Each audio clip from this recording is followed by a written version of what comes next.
بہت ساری یادوں کا ایک مجموعہ ہے، اور امت کو یہ یادیں ٹرانسفر کرتے رہنا چاہیے، منتقل کرتے رہنا چاہیے۔ لوگ یہ سمجھتے ہوں گے کہ ہر عید، بقرعید پر، عید الاضحیٰ پر یہی ابراہیم و اسماعیل علیہ السلام کے قصے اور ان کے واقعات کیوں سنائے جاتے ہیں۔ میں کہتا ہوں مسلمانوں پر یہ واقعات سنانا واجب ہے، اخلاقی واجب ہے۔ اس کی وجہ یہی ہے کہ وہ اپنی آنے والی نسلوں کو یہ یادیں تازہ کرتے رہیں اور ان تک یہ تمام روایات اور سنتیں نقل کرتے رہیں۔ ہمارے دین کا سب سے بڑا خاصہ یہی ہے کہ یہ تواتر سے چلا ہے۔ ہمارا دین جو ہے سینہ بسینہ اور سلسلہ بسلسلہ چلتا ہوا آیا ہے۔ اس لیے ہم سب کو چاہیے کہ ان ایام میں اپنے اپنے اولاد کو، اپنی نسلوں کو ان کی یادیں بتائیں اور یہ تمام واقعات بتائیں کہ کیا ہوئے تھے۔ میں تفصیل میں نہ جاتے ہوئے آج کے دن کا ایک عظیم پیغام آپ سب تک پیش کرنا چاہوں گا۔ بقرعید میں ویسے تو تفصیلی جو واقعہ ہے وہ یوں ہے، اس کا میں اجمال بتا کر کے اپنا میسج دینا چاہتا ہوں۔ سیدنا ابراہیم خلیل اللہ علیہ الصلوۃ والتسلیم اللہ تعالیٰ کے ایک نبی ہیں، برگزیدہ پیغمبر، ایسے جلیل القدر نبی کہ انبیاء کرام علیہ السلام 1,24,000 کم و بیش نبیوں میں حضور اکرم صلی اللہ تعالیٰ علیہ وسلم کے بعد جو سب سے بڑا مرتبہ ہے وہ حضرت ابراہیم علیہ السلام کا ہے۔ حضور صلی اللہ علیہ وسلم کے بعد جو سب سے بڑا مقام ہے وہ حضرت ابراہیم علیہ السلام کا۔ سیدنا ابراہیم علیہ الصلوۃ والتسلیم کی اولاد نہیں تھی۔ آپ نے تقریباً 90 سال عمر پائی اس وقت تک، بلکہ آپ کی عمر اس سے بھی زیادہ ہوئی۔ جب آپ کی عمر پاک 90 سال تک ہوئی تب تک کوئی اولاد نہیں تھی۔ آپ کی زوجہ ایک حضرت سارہ ہیں اور دوسری حضرت ہاجرہ ہیں۔ پھر روایات یہ بتاتی ہیں کہ 100 سال کی عمر ہو گئی، لیکن حضرت ابراہیم علیہ السلام نے دعا کرنا نہیں چھوڑا تھا۔ یہاں سے یہ پتہ چلتا ہے کہ بندہ مایوس نہ ہو۔ ویسے تو 70 سال 80 سال مرد کے ہو جائیں تو وہ اپنی اولاد ہونے سے مایوس ہو جاتا ہے کہ اب میری عمر نہیں رہے گی، لیکن وہ خلاق کائنات جسے چاہے عطا کرے۔ جب وہ حضرت مریم کو شوہر کے بغیر ان کو بیٹا دے سکتا ہے، اور حضرت صالح علیہ السلام کی پتھر سے اونٹنی پیدا کر سکتا ہے، تو وہ پھر مولا تعالیٰ 90 سال کیا 100 سال کے بعد بھی چاہے تو اولاد عطا کر سکتا ہے۔ دعا کرنا ترک نہ کریں۔ حضرت ابراہیم علیہ السلام کی دعا قرآن پاک میں موجود ہے۔ آپ یہی دعا کرتے تھے، رب ہب لی من الصالحین، اے اللہ مجھے صالح اولاد عطا فرما، صالحین میں سے مجھے نسل عطا فرما۔ حضرت ابراہیم علیہ الصلوۃ والتسلیم کی اس دعا کو قرآن پاک میں بھی آپ تلاوت میں پائیں گے۔ حضرت ابراہیم علیہ الصلوۃ والتسلیم کی اس دعا کو اللہ تبارک و تعالیٰ نے قبول فرمایا، اور پھر اللہ تعالیٰ نے ارشاد فرمایا کہ ہم تمہیں ایک بیٹا عطا کرتے ہیں۔ وہ کیسے معاملات ہوئے یہ بھی دیکھیے۔ حضرت ہاجرہ حضرت ابراہیم علیہ السلام کی اہلیہ، وہ گھر میں موجود ہیں، کچھ فرشتے آئے اور فرشتوں نے آ کر کے بشارت دی کہ اللہ تبارک و تعالیٰ تمہیں بیٹے سے نوازنے والا ہے۔ تو وہ کہنے لگی کہ میں اتنی بوڑھی ہو گئی ہوں، ان کی خود کی عمر 90 سال کے اوپر کی تھی، کہا اتنی بوڑھی ہو گئی ہوں، کیا مجھے بچہ ہو سکتا ہے؟ فرشتوں نے کہا ہاں، اللہ تبارک و تعالیٰ جو غالب حکمت والا ہے وہ چاہے تو ہو سکتا ہے۔ تو پھر اللہ تبارک و تعالیٰ نے یہ بشارت دی، اور بڑھاپے میں حضرت ابراہیم علیہ السلام کو بیٹے کی بشارت سے نوازا، اور اس کے بعد حضرت اسماعیل علیہ السلام کی ولادت ہوئی۔ چند دنوں کے بعد، چند سالوں کے بعد حضرت سارہ سے حضرت ابراہیم علیہ السلام کو دوسرے بیٹے بھی ہوئے، حضرت اسحاق علیہ السلام، یعنی اسی عمر میں بنا لی۔ اور یہ وہ لوگ ہیں، یہ 2 بیٹے ایسی عمر میں ہوئے۔ اور یہاں بتاتا ہوں میں آپ کو صبر کا اور استقامت کا پھل کتنا عظیم ہوتا ہے۔ 100 سال تک ابراہیم علیہ السلام صبر کرتے رہے اولاد کو، اور اس کے بعد اللہ نے اولاد دیا۔ 2 بیٹے تھے، ایک اسماعیل علیہ السلام اور دوسرے اسحاق علیہ السلام۔ ان دونوں نبیوں کے بارے میں اگر میں آپ کو بتاؤں، اسحاق علیہ السلام وہ نبی ہیں حضرت ابراہیم علیہ السلام کے وہ بیٹے ہیں جن کو اللہ نے نبی بھی بنایا، اور ان کی نسل میں 30,000 سے زیادہ نبی پیدا کیے تقریباً۔ بنی اسرائیل پوری نسل جو ہے وہ اسحاق علیہ السلام کی نسل ہے۔ اسحاق علیہ السلام کے بیٹے یعقوب علیہ السلام، یعقوب علیہ السلام کے بیٹے یوسف علیہ السلام، یہاں سے پوری بنی اسرائیل چلی، اس میں ہزاروں نبی آئے۔ ابراہیم علیہ السلام کو ایک بیٹے اسحاق علیہ السلام کی نسل میں سارے نبی عطا کیے، اور دوسرا بیٹا جو اسماعیل علیہ السلام عطا کیے، ان کی نسل میں تو سید الانبیاء حضور صلی اللہ علیہ وسلم آتا ہے، محمد رسول اللہ صلی اللہ علیہ وسلم علیہ افضل التحیۃ و اکمل التسلیمات۔ تو یہ حضرت ابراہیم علیہ السلام کی دعا کا نتیجہ تھا، اور صبر اور استقامت کا۔ آج جو مجھے پیغام دینا تھا وہ یہی ہے، میں نے آیت کریمہ بھی خطبے میں یہی پڑھی۔ بے شک وہ لوگ جنہوں نے یہ کہا اللہ ہمارا رب ہے، ان الذین قالوا ربنا اللہ، بے شک وہ لوگ جنہوں نے کہا اللہ ہمارا رب ہے، ثم استقاموا، پھر اس پر جم گئے، یہ ہے استقامت۔ استقامت کہتے ہیں ڈٹے رہنا، جمے رہنا۔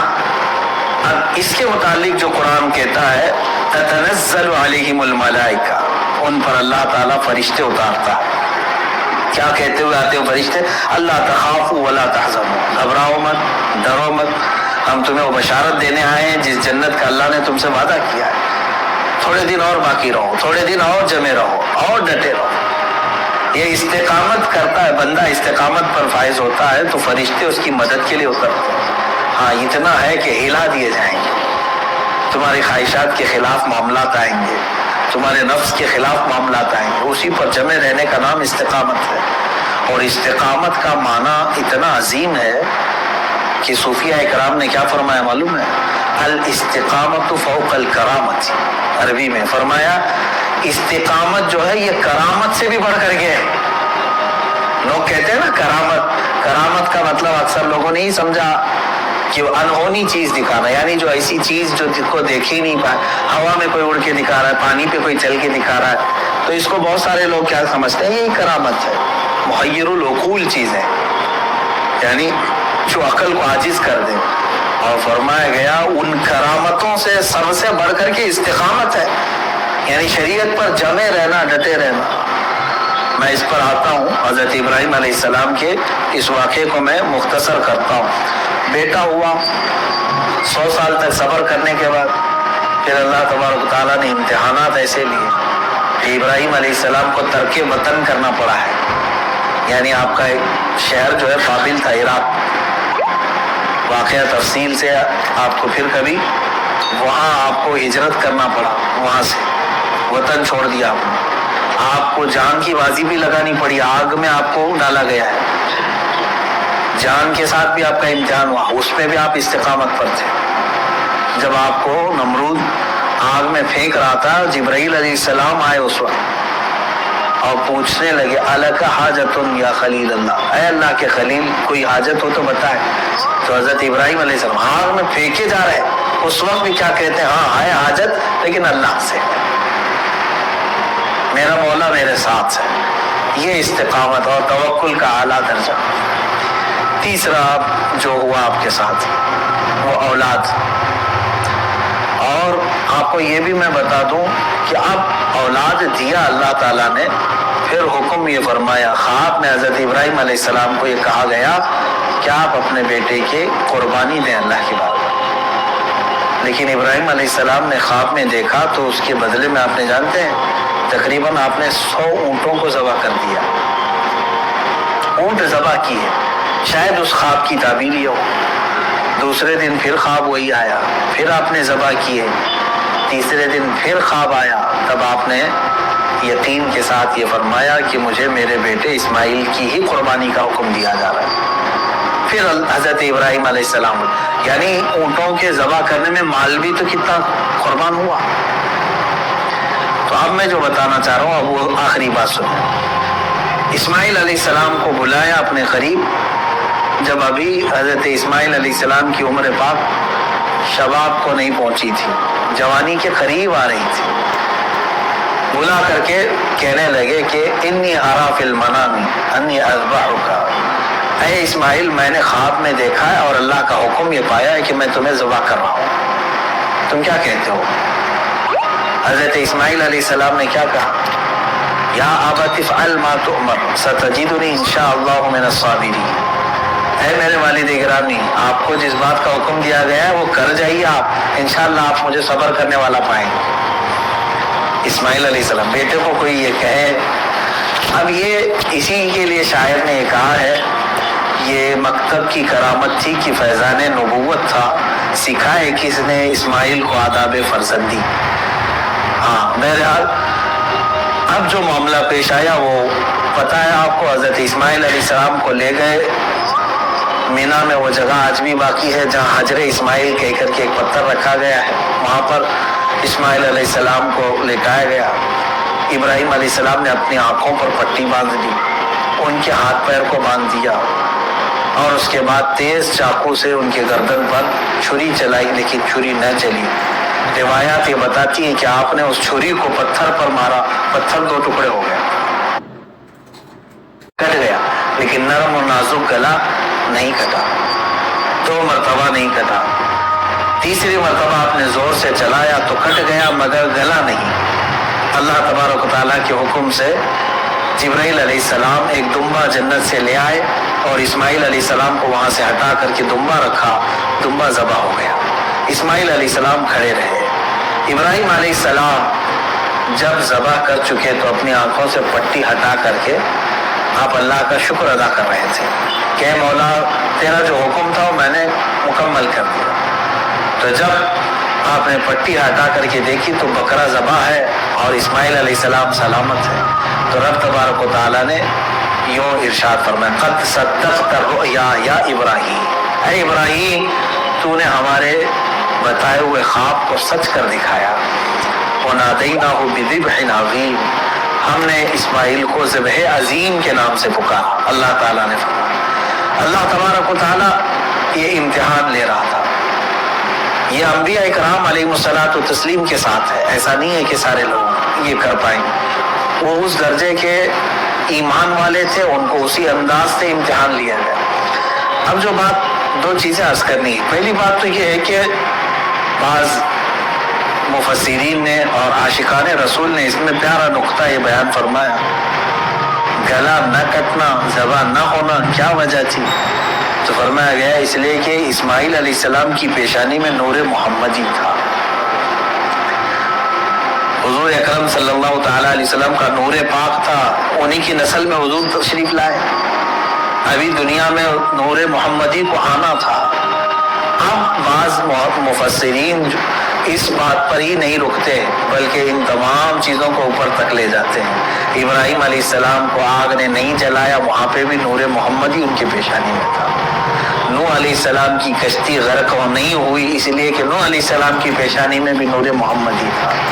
بہرحال دوسری بات میں جو بتانا چاہ رہا ہوں وہ 4 چیزیں تھیں۔ ابراہیم علیہ السلام کا وطن سے ہجرت کرنا، ان کا آگ میں ڈالا جانا اور ان کا جانوروں کو ذبح کرنا، پھر چوتھے نمبر پر اولاد۔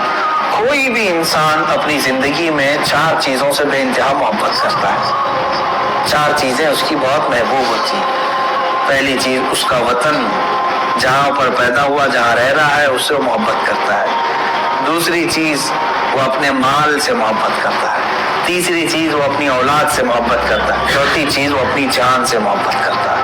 اور امتحان انہی چیزوں سے ہوتا ہے جس سے محبت کیا جاتا ہے، ایسی دوسری چیزوں سے نہیں امتحان لیا جاتا۔ آپ کو جو چیز ناپسند ہے میں کہوں وہ دے دو، وہ فوراً اٹھا کے دے دیں گے، جیسے گھر میں رکھا ہوا کچرا اٹھا کر کے فقیروں کو دے دیتے ہیں۔ ہاں امتحان تو اس وقت ہوگا جو اپنے مزے کی اور پسندیدہ چیز آپ بنا رہے تھے اور پھر آپ کو کہا گیا اس میں سے دے دو، تب مشکل ہو جاتا ہے۔ ہاں جو دے دیا اور پھر وہ امتحان میں کامیاب ہوا، اپنی پسندیدہ چیز۔ ابراہیم علیہ السلام سے جو امتحانات لیے گئے وہ 4 محبوب چیزوں سے امتحان لیے گئے، اور اب 4 امتحانات میں ثابت قدم رہے۔ آپ نے وطن بھی ترک کیا، جان بھی جوخم میں ڈالی، اولاد بھی اور اپنا مال بھی۔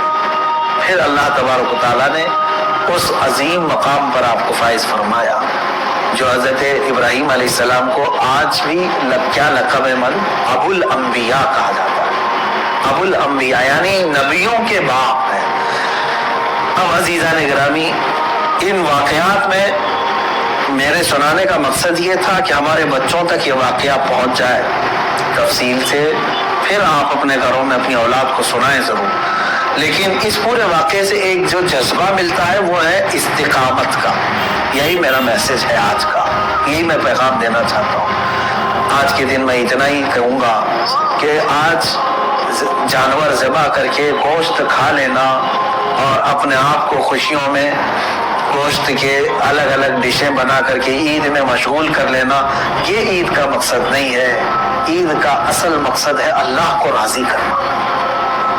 وہ اگر راضی ہو گیا تو ہر دن تمہارا عید کا ہے، اور اگر وہ تمہارے اعمال سے ناراض ہے، چاہے 1000 بقرعید آئے، 1000 عید الفطر آئے، تمہارے لیے کون سی عید ہے؟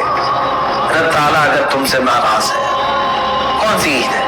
عید در حقیقت مولا کو منانا ہے، اس کو راضی کرنا ہے۔ قربانیاں گوشت کھانے کے لیے نہیں۔ ایک مسئلہ بھی جاتے جاتے بتا دوں، اگر کسی نے گوشت کھانے یا صرف گوشت کی نیت کر کے قربانی کی کہ آپ گوشت ملنے والا ہے، فلاں فلاں ڈش بننے والی ہے گھر میں، تو کہا گیا کہ اس کی قربانی ہی نہیں ہے، قربانی ہوگی ہی نہیں۔ جس نے گوشت یہاں گوشت ملے گا اس کو میں بیچوں گا، اتنا کماؤں گا، جس نے بھی یہ نیت کی اس کی قربانی ہوگی ہی نہیں، ہوگی ہی نہیں۔ فرمایا گیا تقرب الی اللہ کی نیت ہونی چاہیے، میں قربانی کر رہا ہوں صرف اللہ کی رضا کے لیے، نیت یہ ہو، اور پھر گوشت کھانے میں مل گیا تو یہ اللہ کا انعام ہے۔ گوشت تو کھانا ہی ہے، ملتا ہی ہے آپ، لیکن نیت پہلے گوشت کھانے کی نہیں ہے، اللہ کو راضی کرنے کی۔ رب تبارک و تعالیٰ راضی ہو جائے۔ میرے عزیزو، آج کے دن اللہ تبارک و تعالیٰ کی بارگاہ میں خصوصی التجا کریں، دعا کریں، مولا کریم عید الاضحیٰ کی برکت سے یہ لاکھوں جو قربانیاں ان کو قبول فرمائے، اور ان قربانیوں کی برکت سے مولا تعالیٰ ہم سب پر مسجدیں، عیدگاہیں اور ہماری عبادت گاہیں کشادہ فرمائے۔ حرم پاک اور حرم رسول کو مولا تعالیٰ ہم گنہگاروں کے لیے پھر سے کشادہ فرمائے۔ بیت المقدس کو مولا تعالیٰ ظالموں کے چنگل سے آزاد فرمائے، اور تمام عالم اسلام کے مسلمانوں پر رحم و کرم فرمائے۔ خصوصیت کے ساتھ رب ذوالجلال تیرے بارگاہ میں دعا ہے، مولا گستاخان رسول کو ہلاک و برباد فرما دے۔ جو تیرے نبی صلی اللہ علیہ وسلم اسلام اور قرآن اور تیری ذات پر انگلی اٹھائے، مولا ان کو تو عبرت کا نشان بنا دے، ہلاک و برباد فرما دے۔ اے کریم خدا ارحم الراحمین، جو گستاخی کرے چاہے وہ دنیا کے کسی بھی خطے میں ہو، مولا غیب سے تو اپنا سخت پکڑ اور سخت پرسش کا حکم ان کے لیے نازل فرما۔ الہ العالمین تو ان پر عذاب علیم نازل فرما، عذاب عظیم نازل فرما۔ اے کریم خدا ارحم الراحمین، ہم تمامی عالم اسلام کے لیے دعا گوئیں، امت مصطفیٰ کے لیے دعا گوئیں۔ مولا اے کریم خدا اس عید قرباں میں سب کو امن و امان عطا فرما، ہر طرح کی بلاؤں اور آفتوں سے ہماری حفاظت فرما۔